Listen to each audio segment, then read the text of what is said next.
Dire quand même que derrière cette question de l'achat du gaz, il y a quand même une stratégie, hein, puisqu'on achète au mois le mois, mais nous pouvons à tout moment, comme on dit, toper, c'est-à-dire bloquer un prix fixe pour une année. Donc ça permettrait de faire la soudure, on est rendu là au mois de novembre, ça nous permettrait de faire la soudure avec le contrat qui démarrerait au 1er janvier 2024. Mais c'est l'achat du gaz sur le prix du marché, c'est-à-dire au niveau de la bourse. Donc ça fluctue. Donc on suit ça. Et après, il y a un côté pari de se dire, bah là, on pense que c'est bas, ça vaut le coup parce que ça peut remonter, mais c'est un pari. Et si jamais ça continue de baisser, et si on a topé, bon, on paiera plus cher que si jamais ça descend. Par contre, on aura un prix fixe, c'est-à-dire que pour monter un budget, c'est quand même plus confortable de faire un budget sur une année en sachant ce que l'on va vraiment dépenser. Et puis si par contre les prix, si on a réussi à toper à un prix qui nous paraît le plus intéressant possible et que ça remonte, eh bien ça ne nous impactera pas. Donc on se met un peu dans cette perspective, hein. Aujourd'hui on achète au mois le mois depuis le mois d'octobre. Mais on regarde ça de très près et peut-être que le mois prochain on aura le plaisir de vous dire on a topé à tel prix. Et on verra après si ça monte ou si ça descend. Le cours, on l'a au mois le mois, mais on suit au jour le jour. Aussi. Voilà. C'est quand même important. Là, il y a eu une baisse qui était très forte. On est passé de 167, hein, le chiffre était très bon, à 125, donc moins 42 € la molécule de gaz en un mois. Mais moi, tout le monde est un petit peu surpris par la hauteur de cette baisse, mais on me dit, mais ça peut remonter de 50, 60 € le mois prochain. Bon. C'est... Voilà. Oui, la bourse. Alors, notre plan, cette crise géopolitique qui s'est traduite maintenant par une crise énergétique, hein, qui impacte les particuliers, mais aussi les entreprises durement et les collectivités territoriales, nous avons décidé de définir et de mettre en œuvre un plan d'action de sobriété énergétique et de production d'énergie renouvelable. Quelque part, vous savez, d'une difficulté, il faut essayer d'en sortir par le haut, hein. Bien sûr, chaque année, il y avait des travaux qui se faisaient, mais ce n'était pas toujours à un rythme très soutenu. Là, le fait d'avoir une très forte contrainte nous amène à vraiment prioriser ça plus que tout. Donc et puis à vraiment vouloir essayer de remaîtriser notre destin financier qui était en train de partir. Donc ce plan, on va le déployer dès maintenant. Il y a déjà des choses qui ont commencé. Donc ce 4e trimestre 2022, il va se poursuivre en 2023 et il est tout à fait évolutif. C'est-à-dire qu'il y a des clauses de revoyure. On peut à chaque moment rajouter une idée qui serait pertinente, hein. On en parlera tout à l'heure, mais nos collègues du groupe, que je ne me trompe pas de nom, si je dis ensemble décidons Bouygues, mais j'allais dire encore pour vous pour Bouygues, mais oulala, il faut que je remette mes fiches à jour. Nous ont fait une proposition que nous avons intégrée, et puis il peut y avoir d'autres idées qui viendront plus tard. Donc on ne va pas figer les choses, ce serait dommage. Donc c'est pour ça qu'il n'y a pas d'approbation formelle, mais on prendra acte de la présentation. On souhaitait vraiment le présenter publiquement. Donc vous l'avez eu, ce petit tableau, on en est voyé déjà rendu à la V3, c'est-à-dire qu'il a déjà évolué déjà 2 fois. Il est composé de 4 chapitres. Alors, en commission plénière, il y en avait 3, et là, on a créé un 4e chapitre pour précisément intégrer la proposition que M. Bougeot m'avait envoyée la semaine dernière. Et on a fait un 4e chapitre qui va être action citoyenne de concertation et action de partenariat, ce qui m'a permis de raccrocher aussi les petites notes que j'avais mentionnées concernant les actions de Nantes Métropole, qui est notre partenaire. Le premier volet, action d'économie en lien avec des travaux, en général des petits travaux qu'on peut faire en régie, ou alors que fera notre prestataire qui est Dalkia. Ou évolution des usages. Ça ne coûte rien, c'est de la communication, c'est d'arriver à convaincre les usagers de nos bâtiments de changer leurs usages, et ça peut générer de réelles économies. Je vais vous les détailler, hein. Il y a 9, dans ce premier chapitre, il y a 9 propositions. La première, c'est de mettre en application des températures de chauffe qui sont portées à l'annexe 1 de ce plan, je vais les redétailler, hein, et qui ont été transmises au prestataire Dalkia pour exécution dans les bâtiments dont il a la responsabilité par avenant au contrat. Le chauffage, nous l'avons rétabli, je crois, si je ne dis pas de bêtises, Bernadette, vendredi dans les écoles, oui, pour qu'il soit prêt le week-end et que les enfants puissent rentrer avec des bâtiments chauffés. Donc il a été remis que vendredi pour les écoles et le multi-accueil. Quant aux bâtiments administratifs, les bureaux, il a été remis progressivement. Il a été remis, je crois, mardi dans certains bâtiments et mercredi, hier. Il a été remis hier pour l'hôtel de ville et d'autres bâtiments. Donc voilà, on est au tout début, vraiment au tout début de la saison de chauffe. Il a été remis sur les bases de ces températures que vous avez donc dans l'annexe 1. L'annexe 1, nous l'avons aussi modifié par rapport à la commission, parce que vous aviez souhaité qu'on fasse apparaître, je ne sais plus qui avait demandé, qu'on fasse apparaître les consignes actuelles de température pour montrer la différence, l'écart, et parfois pour montrer que ce n'est pas forcément toujours significatif. Par exemple, pour les écoles, il ne faut pas avoir peur, les enfants ne vont pas grelotter dans les classes. Il y a 4, on l'a aussi énormément simplifié, il y a aujourd'hui 4 températures proposées.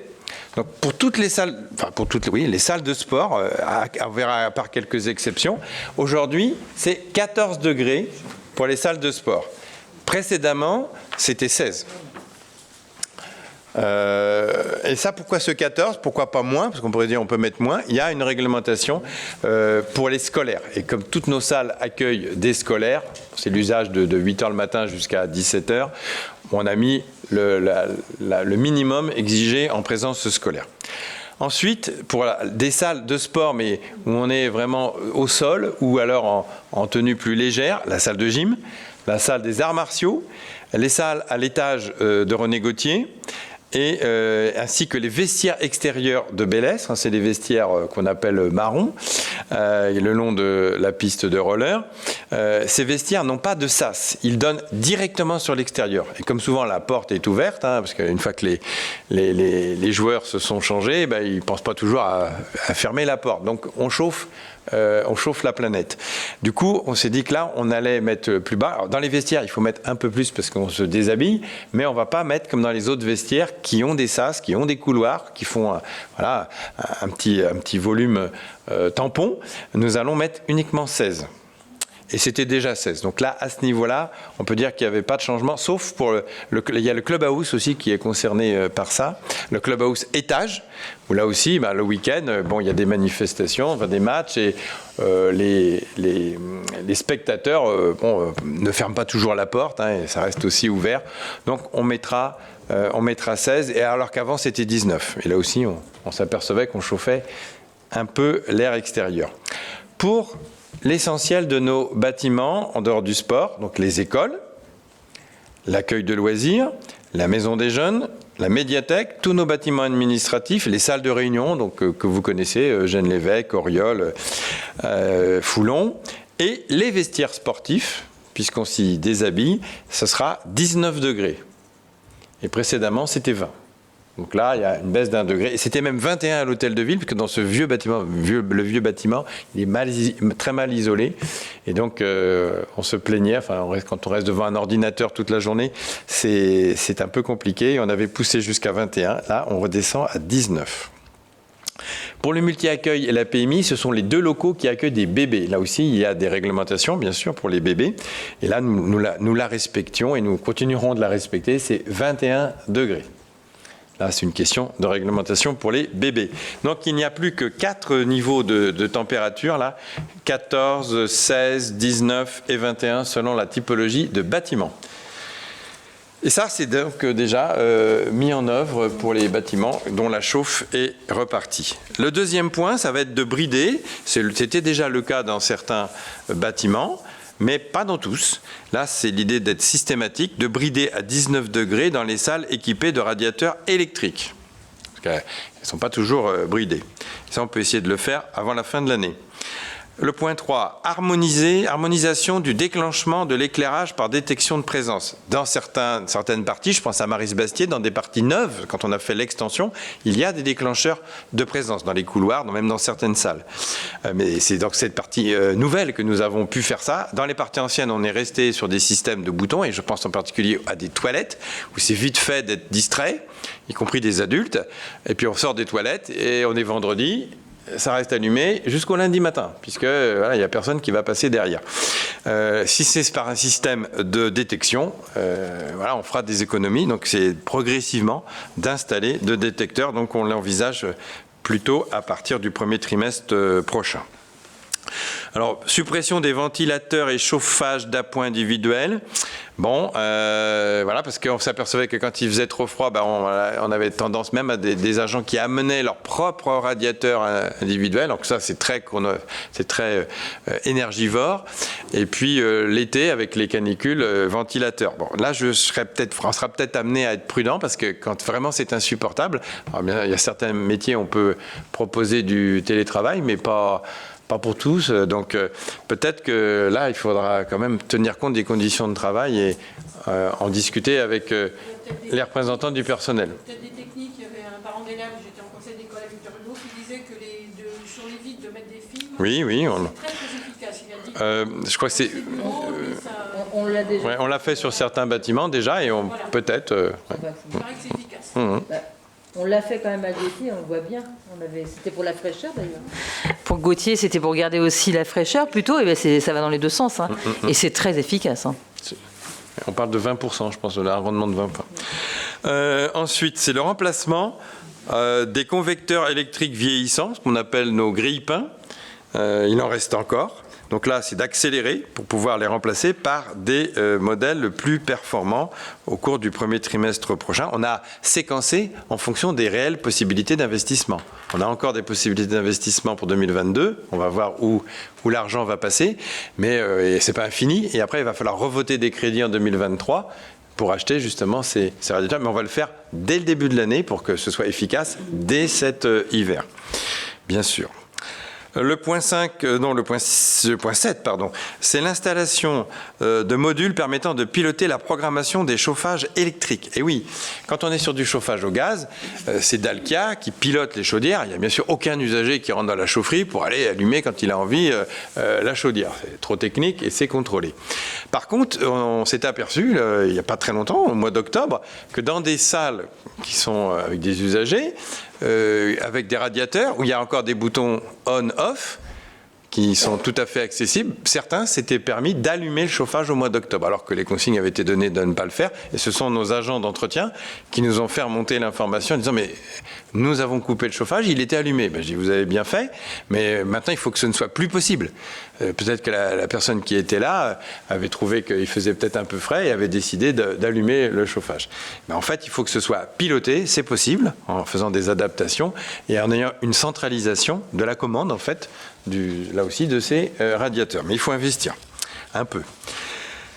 Le point 8, c'est extinction ou réduction. Hein. Soit on éteint complètement, mais des fois, quand on éteint complètement, là, quand il faut relancer le chauffage, ça peut consommer plus, donc il vaut mieux éviter de tout couper, mais plutôt réduire, hein, en fait, moduler le chauffage et la ventilation, hein, qu'on appelle la VMC, merci, sur des périodes d'inoccupation des bâtiments communaux. On pense, c'était déjà le cas pendant les vacances scolaires, mais ça peut être le week-end, ça peut être la nuit. Alors, il ne faut pas le faire trop tard pour que le matin, ça coûte plus cher à relancer. Mais là, il y a une modulation qui peut aussi permettre des économies. C'est le cumul de toutes ces économies qui permettra de dégager, je pense, des sommes significatives. Et puis également la mise en place de sondes d'ambiance qui vont permettre d'identifier de manière réactive des variations anormales de température, parce que si effectivement on laisse dans une salle de sport la porte ouverte alors qu'il fait très froid, normalement la sonde doit donner une alerte, en l'occurrence chez Dalkia, qui permettra d'intervenir pour pouvoir fermer des portes qui seraient restées malheureusement ouvertes. Le deuxième chapitre, celui-là, il s'agit vraiment d'investir de façon beaucoup plus lourde. Parce que là, il y a des petits investissements dans ce que je viens de vous citer, mais ça reste de l'ordre de quelques milliers ou dizaines de milliers d'euros. Là, on va plutôt être de l'ordre des centaines de milliers d'euros. Donc, ce sont des investissements beaucoup plus significatifs, avec aussi des gains qui peuvent l'être. Le premier point de ce deuxième volet, c'est le renouvellement de chaudières aux écoles Victor Hugo et Maris Bastier. Alors, on a eu leur année, paradoxalement. Alors, je crois que Maris Bastier, ça faisait plus de 20 ans. Je dis ça de mémoire parce qu'on l'a vu lundi, mais... Ouais. Je crois que c'est Ah non, non. C'est Victor Hugo. Victor Hugo qui est plus récent, mais c'est quand même 2006, ça ferait donc ça ferait 16 ans. Ouais. Pour la dernière fois qu'elle a été complètement changée, la chaudière. Elle a 22 ans, Maryse Bastier. Et voilà, Maryse Bastier, plus de 20 ans, hein, 22 ans. Et par contre, alors c'est le paradoxe, mais on a la même chose chez nous. Hein, celle de Maryse Bastier, de mémoire, ces dernières années, ne nous a pas fait défaillance, n'est pas tombée en panne. Alors que sur Victor Hugo, l'année dernière, on a eu de nombreuses pannes. Et elle est plus récente. Mais voilà, ça c'est des installations techniques. Toujours est-il que quand on a une chaudière, c'est le cas à Victor Hugo et à Maryse Bastier, on a à chaque fois une seule chaudière, une grosse chaudière, grosse puissance. Lorsqu'elle tombe en panne, ça arrive hein, sur des installations techniques, il n'y a pas de solution. Donc il fait l'hiver assez vite froid. Donc il nous est proposé d'installer un duo de chaudières, donc 2 chaudières plus petites, enfin en fait avec une puissance plus faible individuellement, qui cumulée de toute façon sera aussi efficace quand les deux vont marcher, mais ça permet 2 avantages. D'une part, quand on est en demi-saison, comme aujourd'hui, il ne fait quand même pas très froid, il n'y a qu'une des 2 petites chaudières qui peut marcher, donc une puissance vraiment réduite, une consommation nettement à la baisse, et puis lorsqu'on est dans un moment de l'hiver très froid, les 2 marchent et on a le même résultat. Ça, c'est un avantage. Donc, la modulation en fonction de la température extérieure beaucoup plus marquée, beaucoup plus optimisée. On pourrait parler d'optimisation. Et le deuxième avantage, c'est la panne. Ça serait quand même bien mystérieux si les 2 tombent en panne en même temps. Tout est possible, mais on peut dire qu'en probabilité, voilà, il y a quand même moins de chances. Donc, et ça veut dire que même dans un hiver très rigoureux, s'il y en a une qui tombe, forcément, l'autre, elle ne va pas chauffer autant que les 2, mais on ne sera pas sur un froid trop marqué. Il y aura quand même un peu de chauffage. Donc, c'est une sécurité. Et surtout, une optimisation, un gain. Vous voyez, là, l'idée, c'est de gagner 10% de consommation. Comme ce sont des écoles, ce sont dans nos sites, hein, vous avez la fiche où on a donc également, vous a mis les consommations par poste, hein, les fameux 13 postes de gaz. Hein. Les écoles font partie des 4 plus gros postes de consommation. Donc si on arrive à gagner 10% sur les écoles, ce sera pas mal. On a déjà lancé la commande pour celle de Victor Hugo, celle qui a eu des défaillances, et ce sera changé parce qu'il y a des délais de commande, etc., et d'installation. Il faut faire, ça ne se change pas sur un mercredi, il faut quand même un petit peu de temps. Donc ça se fera aux vacances de Noël. C'est programmé. Et pour Maryse Bastier, qui ne pose pas de problème de panne, ce sera pour les vacances de février. Donc on en aura un petit peu l'effet en fin d'hiver, mais ça sera surtout pour l'hiver prochain. Et ces investissements peuvent être faits maintenant, commandés maintenant, puisque nous avions une ligne de crédit sur des investissements liés à l'énergie dans notre budget 2022. Le deuxième point, c'est la limitation de l'eau chaude à l'ensemble sportif de Bel-Est. Nous en avons parlé avec les associations sportives, hein, dans les vestiaires. Alors pour Bel-Est, ce sera uniquement le vestiaire qui est situé entre la salle du Guignardet et Herbauges, la salle bleue et rose. Là, il y a un couloir de vestiaire. C'est là où, lorsque, notamment en National 2, les équipes féminines de basket se rencontrent, il y a des vestiaires. Et quand on joue en National 2, on a des équipes qui viennent quand même de loin. Et quand il faut refaire 400 km, je dis, en sueur, non, ça c'est pas possible. Donc il faut bien sûr une douche et douche chaude. Par contre, dans les autres vestiaires qui sont très peu utilisés, d'ailleurs, le technicien de Dalcan nous disait qu'on a une très faible, mais tant mieux, hein, on a une très faible consommation d'eau sur un grand équipement comme Bel-Est. On pourrait faire un sondage, mais je crois que j'ai retenu 90 mètres cubes annuels. Vous voyez, une consommation de maison, ce qu'on peut avoir, nous, dans nos maisons. Donc, ça veut dire que c'est très peu utilisé, à tel point même qu'on est obligé de gaspiller de l'eau, parce que quand c'est peu utilisé et que c'est chauffé, l'eau chaude, et que si vous ne tirez pas suffisamment d'eau, vous avez un risque de légionellose. Eh oui, donc du coup, il faut de temps en temps, comme c'est pas assez utilisé, gaspiller, il n'y a pas d'autre mot, gaspiller de l'eau pour éviter la légionellose. Quand c'est de l'eau froide, il n'y a pas de légionellose. Donc, il y a des petits travaux d'adaptation pour que le couloir dont je vous parlais soit maintenu en eau chaude. Le reste, il y aura de l'eau, elle sera froide, ça va piquer. Et donc, ça sera plutôt, je pense, ceux qui voudront prendre une douche feront plutôt une douche quelque part sur leur denier personnel à la maison que sur les deniers publics. Oui, c'est le plus gros bloc de douche. Et puis c'est celui où il y a une justification plus forte. Quand on a fait un entraînement et qu'on rentre chez soi, bon, c'est pas dramatique de rentrer chez soi à Boye. Et pour René Gauthier, alors ça peut se faire. On espère que cette limitation de l'eau chaude, hein, Bernadette, tu confirmes, je crois qu'on pourrait la faire avant la fin de l'année. Ça semblerait possible, à la fois sur les crédits et sur les délais de l'entreprise. Pour le troisième point, c'est la même chose, mais à René Gauthier. Et là, nous allons, quand vous rentrez dans le couloir, il y a un seul couloir de vestiaire à René Gauthier, nous allons garder de l'eau chaude dans les 2 premiers vestiaires. Et ceux du fond seront à l'eau froide. Là, il y a des travaux, il y a un petit peu plus de travaux, paradoxalement. Par contre, là, je ne suis pas sûre. Non, on est plutôt... Autant pour Bellèche, pour dire je suis sûre, autant pour Gauthier... Je pense que ça risque de passer en début de l'année 2023 parce que les travaux sont un petit peu plus complexes. Le point 4, c'est pour nos bâtiments administratifs d'essayer de limiter en alimentation d'eau chaude. Alors, je dis essayer parce que techniquement, c'est pas toujours simple. Hein. L'eau chaude dans nos bâtiments administratifs aux seuls besoins du ménage. Parce qu'on a de l'eau, on peut se laver les mains, mais on peut aussi se laver les mains à l'eau froide. Hein, ça fera une consommation en moins. Pour les agents d'entretien, l'eau chaude, c'est intéressant parce que ça va mieux nettoyer. Donc, il faut quand même qu'on ait des points d'eau chaude, mais on va essayer de les limiter. Nous allons, autrement, là aussi, nous avions des crédits pour cela.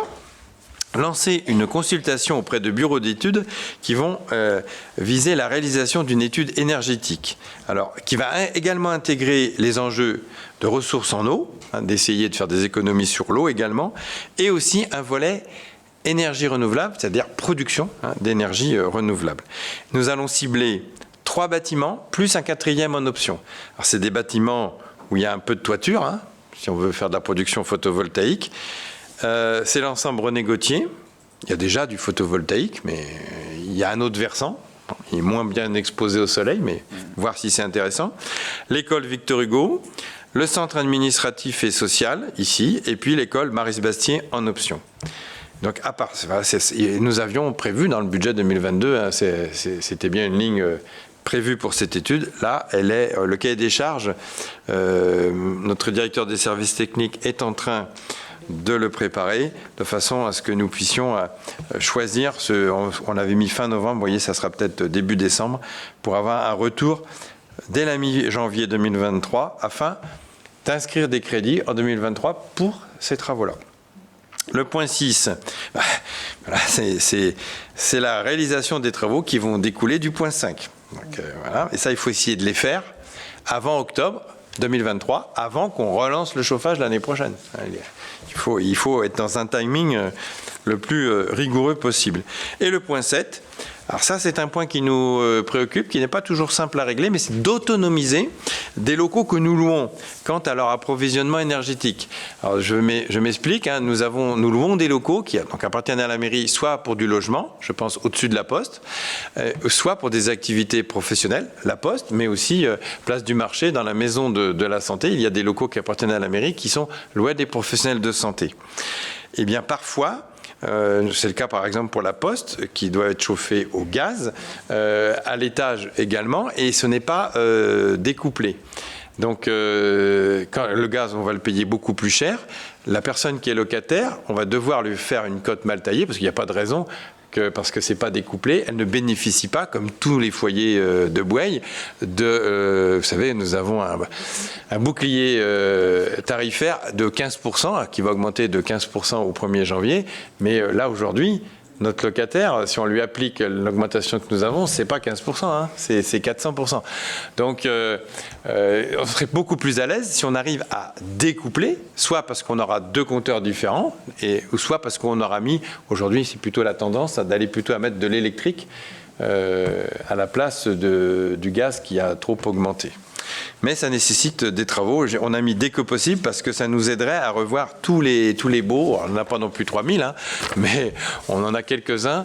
Donc ça nous mettrait au carré, on va être vis-à-vis de ces locations sur la question énergétique qui, bien sûr, comme tout le reste, n'était pas dans les baux. Enfin, il était mentionné, le locataire fait son affaire ou lui sera refacturé l'électricité et le chauffage, mais ce n'était pas une difficulté. Là, ça le devient.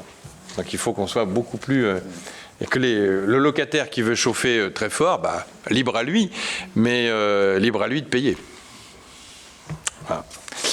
Le point 3, on l'a évoqué, ce sont des actions cette fois de production, on n'est plus dans les économies, mais parce que la meilleure économie, c'est mon leitmotiv, la meilleure, l'énergie la moins chère, c'est celle qu'on ne va pas acheter, c'est celle qu'on va produire, donc il faut essayer on en produit un peu à René Gauthier, mais on peut en faire plus sur tous nos bâtiments.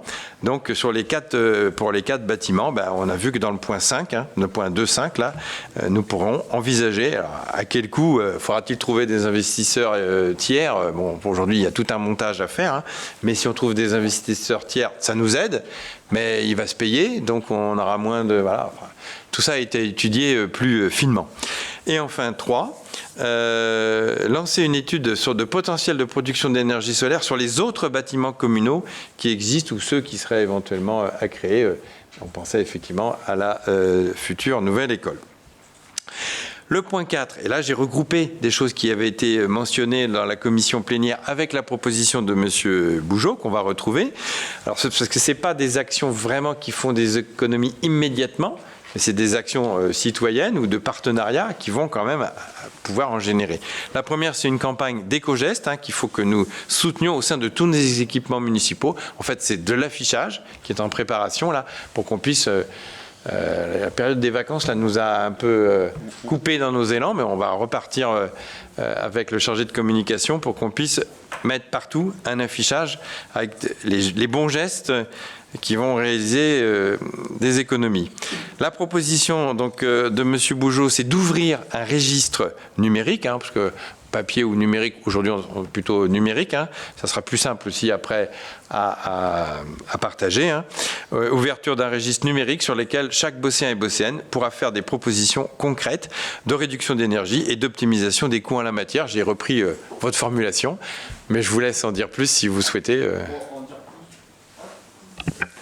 Non, en fait, en dire plus, la démarche, c'est juste se dire qu'effectivement, ici, on échafaude des idées, les agents municipaux en proposent également, mais on a aussi tout les Bosséens et les Bosséennes qui ont des expertises, qui ont des métiers, qui ont des vraies expertises métiers, qui peuvent apporter aussi à la collectivité, ils peuvent faire remonter des idées auxquelles nous n'avons pas pensé, qui peuvent être pertinentes, qui peuvent avoir des coûts aussi assez restreints dans leur mise en place, donc misons sur l'intelligence collective. Ça nous va tout à fait bien sûr, donc il n'y a pas de souci pour intégrer, bien évidemment. J'avais dit que j'y étais favorable à titre personnel, mais au-delà de ma simple personne, tout le monde est d'accord, bien sûr, pour intégrer ça et qu'on puisse le mettre. Et ça, on va voir avec notre chargé de communication, ça va être mis sur le site, on va essayer de le faire là dans le mois de novembre. Les deux autres points, c'est en lien avec Nantes Métropole. Ce ne sont pas des dépenses qui arrivent dans le budget de la ville, ça arrive dans le budget de Nantes Métropole, donc c'est quand même financé par le contribuable à un moment. Donc c'est important de le mentionner. Ça concerne notre commune. C'est la coupure de l'éclairage public qui aujourd'hui à Boueil est de 24 heures à 6 heures. C'est bien ça, Freddy. Mais, oui, on le mentionne d'ailleurs, mais à partir du 1er décembre, pour toute la métropole, ça pourrait passer à 23 heures. C'est ça l'idée, parce qu'il y a une disparité de communes à commune. Aujourd'hui, il y a même des communes qui n'avaient pas fait encore de coupure. Il y en a qui font plus, il y en a qui font moins. Bon, l'idée, c'est quand même quand on passe de Boueil à Saint-Aignan, à Bouguenais, à Rezé, il faudrait quand même qu'on ait la même façon de travailler. Les maires, ils sont plutôt favorables. Bon, maintenant, il faut vraiment, c'est l'occasion d'y aller, à l'occasion de cette crise énergétique, d'harmoniser notre coupure d'éclairage. Et puis avec Nantes Métropole aussi, parce que on va arriver dans la période, on n'y est pas encore, mais on va bientôt arriver dans la période des fêtes de Noël. La grande tradition dans toutes les communes d'installer des illuminations de Noël. Bon, il y a des années que nous sommes passés à des LED, donc la consommation électrique réellement elle est relativement faible, mais elle existe quand même. Et il faut montrer, je pense, il faut montrer l'exemple. Il faut, ne rien faire. Tout mettre à zéro, je pense que les communes, même j'ai pas d'exemple de maires qui nous ont fait savoir dans l'agglomération nantaise qu'ils allaient vraiment tout arrêter, parce que ce serait quand même envoyer aussi un message un peu de tristesse. Bon, ça participe à l'animation du bourg. On sait que c'est une période importante aussi pour les commerçants, mais on va plutôt jouer la carte de la réduction. D'habitude, nous avions 6 semaines d'illumination de Noël. Et là, cette année, nous allons réduire de moitié. Donc, nous allons passer à 3 semaines qui va couvrir la période, en fait, vraiment des vacances. On commencera le mercredi avant les vacances de Noël et on ira jusqu'au mercredi d'après les vacances. Donc ça fera 3 semaines d'illumination cette année. D'autant plus que Madame Rattez s'est occupée de repasser un nouveau marché, parce que notre marché était arrivé à échéance et elle a travaillé pour faire des choix de renouvellement de nos motifs. Ça aurait été quand même dommage qu'on les allume pas. Voilà. Et Madame Guitonneau, Madame Arumugam, voilà, mon professeur des écoles préféré, nous fait remarquer qu'à Action citoyenne, il serait quand même bon de mettre un S à citoyenne, puisqu'on en a mis un à Action. Donc nous corrigerons. Bien sûr. Voilà pour cette présentation. Bon, comme je vous le disais, comme il s'agit de rendre public et de communiquer autour de ça, le bulletin municipal s'en fera bien sûr aussi l'écho. On prend acte de la présentation de ce plan d'action. Je ne le mets pas aux voix puisqu'il évoluera. Et s'il y a d'autres idées qui arrivent, n'hésitez pas. On fera la V4, la V5, la V6, sans problème. Une marotte, vraiment. Toujours cette résidence senior, toujours face à mon domicile. J'en suis navré. J'imagine que vous avez eu des informations puisque de première main. Voilà. Mais voilà, je permets, parce qu'on est en conseil municipal, de remettre le contexte. Elle reste éclairée toute la nuit. J'en suis navré, je suis vraiment témoin de ça, parce que j'habite vraiment en face. Elle est toujours éclairée. Visiblement, il y a eu l'inauguration, donc il y a des nouvelles informations. J'ai hâte de les entendre. Nous avons œuvré. Je m'étais engagé, puisque vous l'aviez signalé en commission. J'ai dit, ça tombe bien, il y a l'inauguration. On va voir les responsables et on va essayer de comprendre tout ça. Donc, c'était hier matin. J'ai fait le job et je leur ai bien dit qu'ils étaient, alors j'ai fait ça avec un petit peu d'humour, je dis qu'ils étaient sous haute surveillance puisqu'on nous avait un conseiller municipal de proximité et on a essayé de comprendre. Il s'agit d'une copropriété, donc il y a un syndic de copropriété, donc c'est dès que vous passez après un syndic, ça y est, il y a un intermédiaire supplémentaire, il y a une partie privée et il y a une partie les logements sociaux. Et on parle des éclairages sur le parking extérieur, c'est ça qui est très visible. Alors leur réponse première a été de dire oui mais il y a des normes d'éclairage parce que si les habitants sortent, ils pourraient tomber et donc mettre en cause. Voilà. Donc, c'était leur première réponse. Je dis oui, mais vous savez, nous sommes dans une période de sobriété énergétique. Honnêtement, bien sûr, il peut y avoir des cas où on va sortir dans la nuit, mais il y aura quand même peu de cas. Et puis, on peut trouver d'autres systèmes où aujourd'hui, ça se déclenche. Quand il y a une présence, vous avez détection de la présence. Du coup, la personne est éclairée dans les normes jusqu'à sa voiture, tout va bien, elle repart et ça s'éteint. Bon, il faut investir, parce qu'il faut mettre la petite bidouille qui va aller bien. Donc, ils m'ont promis qu'ils mettraient ça à l'ordre du jour de leur première réunion de copropriété. Alors, je sais pas, je suis pas... Et puis après... Notre action, voilà, on a fait passer le message. Notre action, on leur a dit que c'était important, que la ville faisait des efforts, que dans la rue, ça se coupait, donc sur la partie privée. Alors après, la limite, et ce sera ça notre limite d'intervention, on est vraiment dans un choix de propriétaire. Si chacun d'entre nous veut cramer bêtement son porte-monnaie dans l'énergie, voilà. Mais voilà. Ça... Et puis je pense que les seniors, c'est un public qui fait attention, donc je pense qu'ils seront sensibles à ça. Après, il faut forcément comme ça a été installé tout neuf, sans le système de détection, il faut maintenant investir un petit peu. Ça doit pas, ça n'avait pas l'air d'être insurmontable. Voilà. Pardon, je me permets aussi. Non, il y a aussi, c'était juste savoir s'il y avait une réflexion qui était en cours aussi, notamment, on parle souvent des appareils quand ils sont en veille. Il y a quand même une consommation induite qui est faite par des appareils en veille, et notamment des appareils en veille qui sont légèrement défectueux, où en fait, là, on se rend compte que la consommation en veille de ces appareils-là, elle monte en flèche et en fait elle est très importante. Je voulais juste savoir s'il y avait une réflexion ou en tout cas une espèce d'audit ou je sais pas quoi sur notamment le matériel, on va dire communal, les équipements, pour savoir si un petit peu sur ces appareils en veille il y avait quelque chose sur... D'audit non, à ce stade aujourd'hui nous n'avons pas encore imaginé de lancer un audit. Par contre, dans les éco-gestes et la campagne d'éco-gestes concernant nos agents, ça a bien été identifié par les directions, de faire passer le message, parce que là c'est une question de bureau, de chacun qui a son bureau et les ordinateurs, c'est quand même souvent ce qu'on laisse effectivement en veille, de bien les couper tous les soirs. Donc là, il y a un travail de faire passer le message. Ouais, oui, tout à fait. Oui. Surtout quand ça reste en veille du vendredi au lundi, ça fait déjà 2 jours. Alors défectueux, j'ai pas d'exemple comme ça, mais Et Voilà.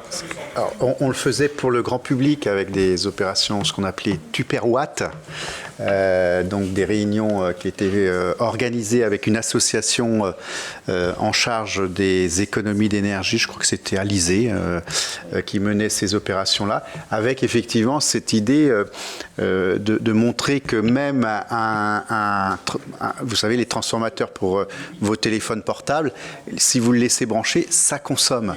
Et donc, c'est étonnant, hein, on pense que parce qu'on a coupé, ça ne consomme plus. Donc ça, c'était intéressant. Ils mettaient un wattmètre qui permettait de montrer que même branché, ça continue à tourner. Donc ça, c'est ce qu'on appelle les éco-gestes typiques. Et effectivement, comme disait Monsieur le maire, ça pourrait tout à fait s'appliquer pour nos agents communaux dans le cadre de nos bâtiments lorsqu'il y a des appareils de brancher.